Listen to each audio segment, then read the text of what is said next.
Well, I decided to come to the COP15 because I had an opportunity to come here and learn, first of all, but also because I think it's really important for NGOs and everyone else who has an opportunity to be here to come and not just push the decision makers to reach an agreement, but also to show their support of the work that they're doing.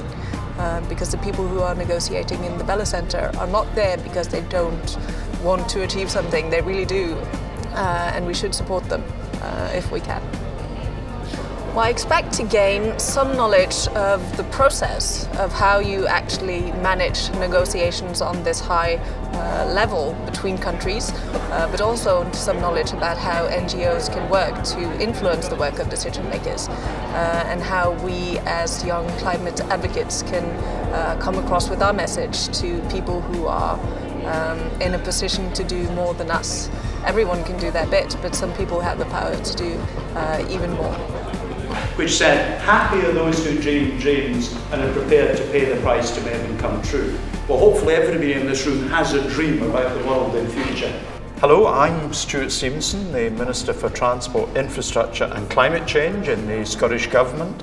And as I think many people will know, we've set some of the world's most challenging targets, 80% reduction in our CO2 by 2050 and a 42% reduction by 2020.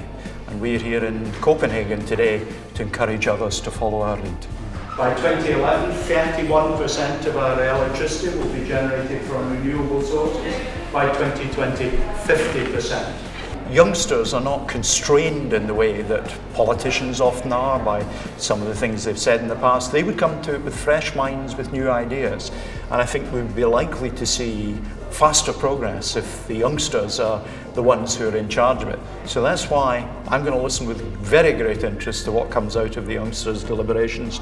I hope it really adds something to the climate change agenda. I'm confident it will. How would that work? Would that be based on GDP? Would that be based on population? And this group is because besides this, we're also in a pretty similar project to your one about this accountability in the Czech Republic. There's still a lot of skeptics out there, and people will not necessarily be prepared to make formal commitments. Have an educated opinion on what it is that they want done in their local authority region. So what we're projecting here is the future in terms of what could actually happen with climate change. Well, the green projection is about raising awareness to the community and companies around us. Also at the same time giving money to a project in Thailand to reduce CO2 emissions and work for the people in connection to this project. We're working specifically with biogas to get the whole community to get some benefits out of it. We're doing this by having a huge projection up on one of the main buildings in Stockholm.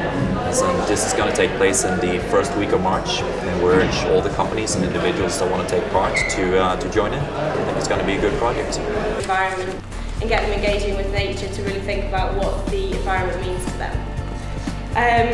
So what we're going to do is put this course together and then run a pilot actually with the British Council office in London, and hope to bring together different people from around the British Council, so not just the environment team, but also the cleaners, the security guards, people who don't generally get engaged in this kind of discussion. I really wanted to come to the conference so that, for a number of reasons. First of all, to see how the political processes work, because I've never experienced anything like this before. To be involved in some of the side events for issues that I'm interested in, such as emissions trading and technological transfer to developing countries. And then third of all, to really put my voice along with many of the other NGOs and people attending the conference to show politicians that young people and our generation really want an ambitious and fair climate deal. Both voting and blogging and send messages directly to your politician. And also the accountability in our project started out with an understanding that to really get climate change action going, that's something that requires political action. But it feels like politicians and the public aren't really connected. Politicians wait for more public pressure, while the public wait for politicians to act. So we want to try and bridge these differences by setting up a website where it's easy for people to actually follow what's going on in national politics in Norway on climate-related issues, and also participate themselves in monitoring the politicians.